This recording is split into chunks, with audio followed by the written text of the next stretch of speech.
Hello everyone and welcome back. Today we're going to be talking about a video that was recommended to me about the inside look at a collection of 1 million comic books. It was from some channel called Investigate TV. This is not a comic book channel. I'm not even sure what kind of channel this is. But I looked at this video and I looked at the thumbnail and I was like, hold up, wait a minute. I know that guy in that thumbnail. This is the owner of the Heroes Aren't Hard to Find in Charlotte, North Carolina. And this is the guy that puts on the Heroes Con every year. So I was like, oh man, I gotta watch this. And sure enough, he takes us into the storage room of apparently his collection. So let's take a closer look at this, watch this together, and then talk about this. Books are making a comeback. According to industry sales analyst ICV2, comic book sales surged during the pandemic, growing 62% in 2021. Reporter John Carter shows us how his obsession grew into massive marvel. Is this like on TV or something? Of course, if we buy it, we gotta, sell it at that price. So, I don't know, what do you want for it? Shelton Drum has been buying and selling comic books for decades. His Heroes Aren't Hard to Find comic book shop in Charlotte is one of the most popular in the Southeast. But the hundreds of comic books you can find here in the shop are just the tip of the iceberg when it comes to what Shelton's collected over the years. And for the first time ever, this is the older stuff over here. He's allowing us to go into the secret location where he keeps his comic Roger book collection, Ebert? something very few others have ever seen. It is the, I don't want to say graveyard, but it is the warehouse from Indiana Jones, but it's mostly comic books and comic-related magazines and things. There are shelves and shelves and shelves of boxes, each box filled with comic books. These are Marvels and DCs before 1988. There are comic books of every kind, everything from A to Z, from every year since comic books first came out. Yeah, this is my favorite aisle. This is the aisle that smells like old comic books the most. It is comic book nirvana. Everything down this big long aisle on both sides are what we call modern comics. And although there is no exact count, Shelton estimates there are anywhere from 800,000 to 1 million comic books here, believed to be the largest collection of its kind in the Carolinas. All this stuff is alphabetical, numerical, so that we can He's barely find letting that guy touch it. The question always comes up, is it computerized, on some kind of database? And yeah, it's not. It's just in order. Why are you not computerized? This is you want to do it, bro? Comic books. So just how does one amass such a huge collection as this? I think a lot of collectors have a gene. It's like you got to have them all. Well, Shelton has been collecting for more than 50 years. He started by going to flea markets where he'd buy whatever he could find. He buys from customers and he buys other collections, like the time he bought a collection of 100,000 comics. Are you willing to say how much you paid for that? Well, I got a second mortgage on my house at the time.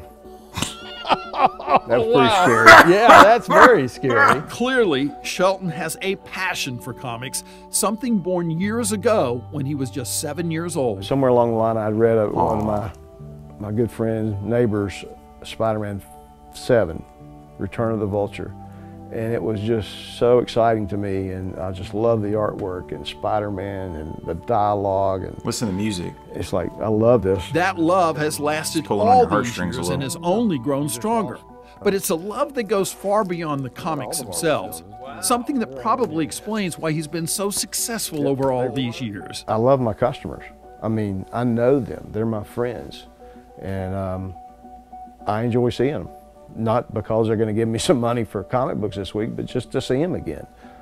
They've had kids, or kids have had kids, they bring their grandkids in.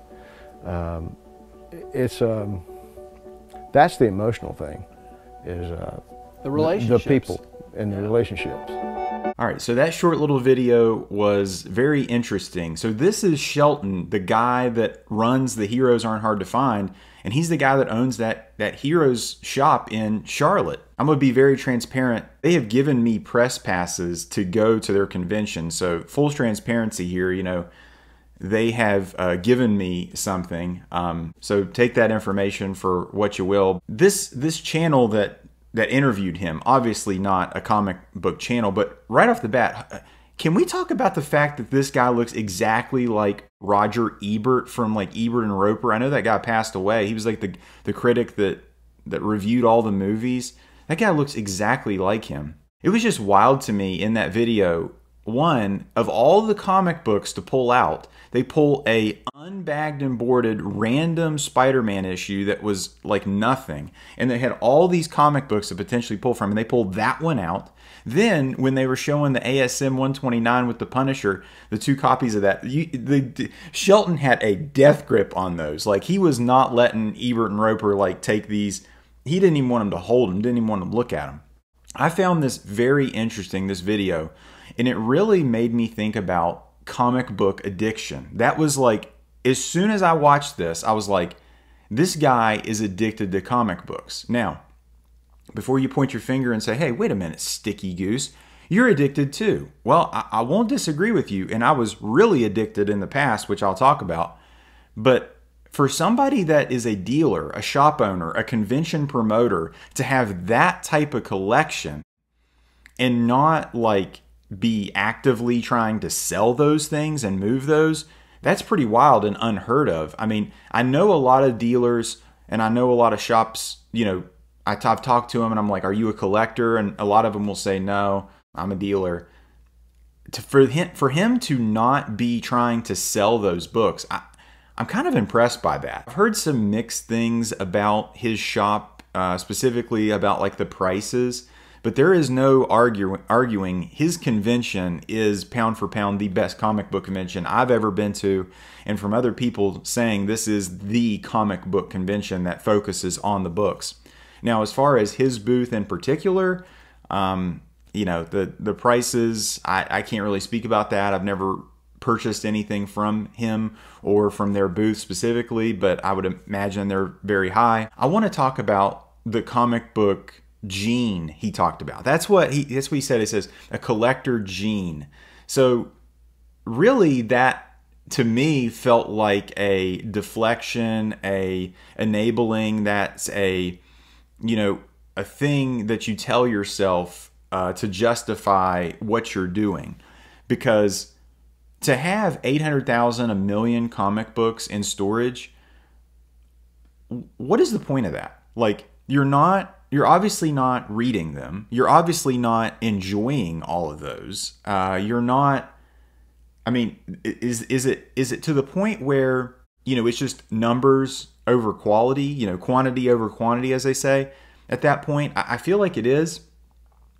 In my collection, I have significantly reduced the size of my collection to, and I would like to cut it down even more. Like I said in one of my previous videos, I have around 4,500 books, some of those being books that were in my dad's collection. Quantity does not mean anything to me. Like to flex like having 100,000 comic books, like cool. Like give me like an AF-15 over 500,000 comic books any day of the week. That's where I'm at. Of course, I love to read comics and I'll enjoy the stories, but like, are you reading 1 million comic books? Comic book addiction is for real. And I definitely have felt that specifically when I was going to my LCS and buying the books every single week. That to me felt like I was a junkie, where I was, you know, going there weekly, you know, getting books that I would not end up reading, you know, more books on the pull list. It just kept getting more and more and more, getting these books that I was like, why am I even doing this? One, they're basically, most of these books became worthless if I wasn't reading them and enjoying them. They weren't key issues. They weren't collector's items. They were fresh ink books that I wasn't even touching. So, you know, I have no desire. I've had multiple opportunities here recently to buy large collections, and in the past I would have said yes, because I was addicted to the sorting, the collection, the bagging and the boarding, you know, the short boxes and long box piling up in there. And I'm like, I recognize that this was a problem. Like, this is not healthy. Like any addiction, it doesn't start off that way. It doesn't start as insidious where it's like affecting you. But like, for something to have gotten a hold of you and like controlling you and be like, well, you need to get out there and get those books. You need to go out there and go to your LCS or else you're going to feel bad. You're going to feel something. I'm like, no, I'm not letting anything control me like that. That's why I stopped drinking. I never started smoking. You know, I don't even drink caffeine. I just don't want anything to have power over me as far as that I don't have any self-control. And comic books can definitely do that. That being said, I read comics pretty much every single day, most of them being my omnibus, trade paperbacks, and absolutes and stuff. And I mean, I think that that's a reasonable hobby. That's a reasonable thing. Some people probably disagree with that, but to read, you know, 3 or 4, sometimes, you know, 7 or 8 issues in a day, I think that's a reasonable thing. But to have that many comics, that's verging on just unreasonable, addiction, irrational. What do you guys think? If at any point in time you like this video, give it a thumbs up. And if you like this video, subscribe for more. Take care.